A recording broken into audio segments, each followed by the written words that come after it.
Et salut tout le monde, c'est Méga Informatique et aujourd'hui dans cette vidéo je vais faire le déballage du microserveur HP Proliant Gen 8, donc génération 8. Si vous voulez sa référence c'est le G1610T et je vais faire uniquement le déballage dans cette vidéo. Alors pourquoi je vais faire uniquement le déballage alors que d'habitude dans ce genre de vidéo je fais et le déballage et le test en même temps? Et bien tout simplement parce que comme c'est un microserveur, j'avais envie de vous faire entre guillemets une série puisqu'il y a pas mal de choses à voir dessus. Vous l'aurez compris, le premier épisode c'est son déballage et on commence tout de suite.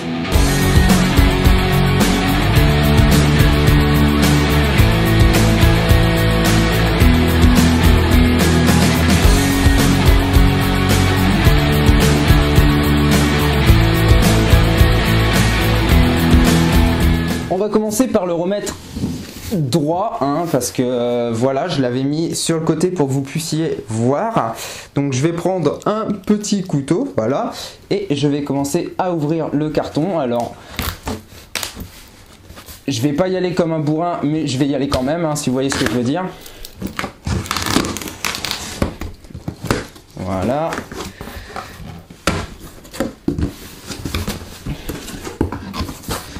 Toc, on peut ranger ça. À l'intérieur de la boîte, on retrouve une plus petite boîte.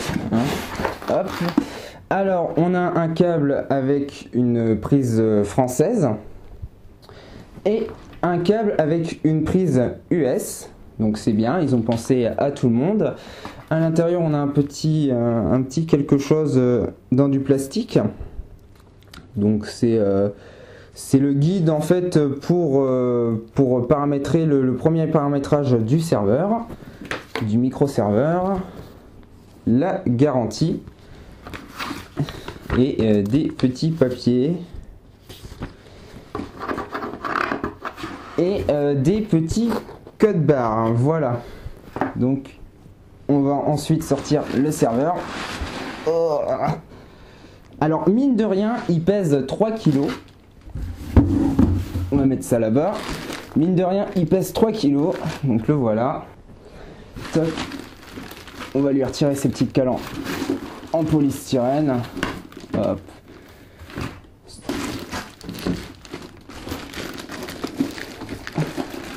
Voilà. Et oh, il est tout emballé, c'est Mimi. Hop. Alors, je vais essayer de... Voilà, je vais zoomer un petit peu. Ah.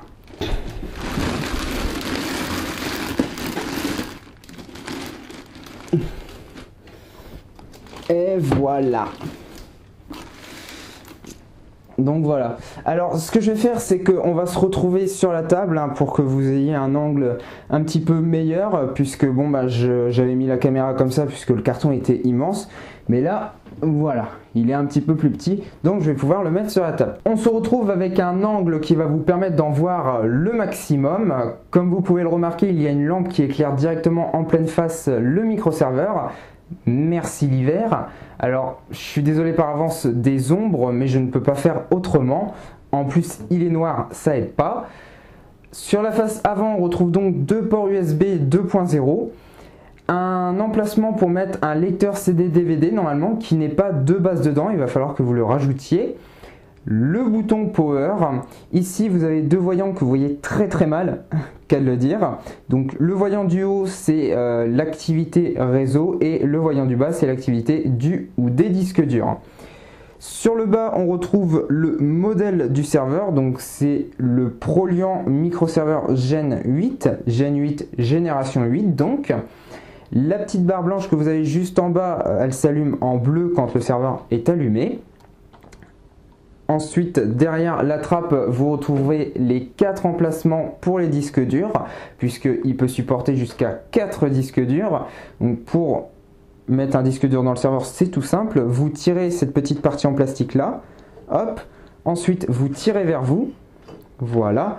Vous retirez les deux parties en métal, vous mettez votre disque dur, vous vissez, et ensuite, vous n'avez plus qu'à remettre le petit chariot dans le serveur, toc. Et toc, et là c'est connecté. À gauche on a un petit outil, voilà, donc je ne sais pas si vous allez bien voir. Alors de ce côté là c'est du Torx 15 et de l'autre côté vous avez un petit cruciforme.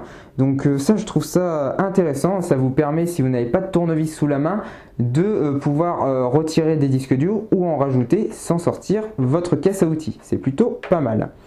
Donc on va le remettre ici, voilà. Et la petite trappe est aimantée. Sur la face arrière, on retrouve un gros ventilateur de 12 pouces, hein, parce que je vous rappelle qu'il y a 4 disques durs à ventiler dedans, donc un gros ventilateur.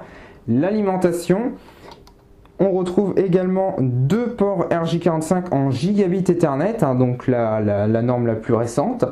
2 ports USB 2.0 à nouveau, une bonne surprise, 2 ports USB 3.0, donc c'est vraiment intéressant de les avoir. Le port VGA, alors logiquement c'est pour le configurer la première fois et lui mettre une adresse IP, hein, parce que une fois que vous avez paramétré votre serveur, logiquement vous y accédez via la connexion bureau à distance, hein, ou autre. Un autre port RJ45, mais cette fois-ci il est destiné à la fonction ILO. Donc la fonction ILO, d'après ce que j'ai pu comprendre, c'est une fonctionnalité qui va vous permettre via le réseau d'allumer et d'éteindre votre serveur. Donc c'est plutôt intéressant. Un emplacement pour mettre une carte PCI 16X, un port d'extension donc. Voilà, donc c'est tout pour cette vidéo, hein. N'hésitez pas, si jamais vous avez la moindre question, les commentaires de la vidéo sont là pour ça. N'hésitez pas à vous abonner et on se retrouve pour le prochain épisode. Salut!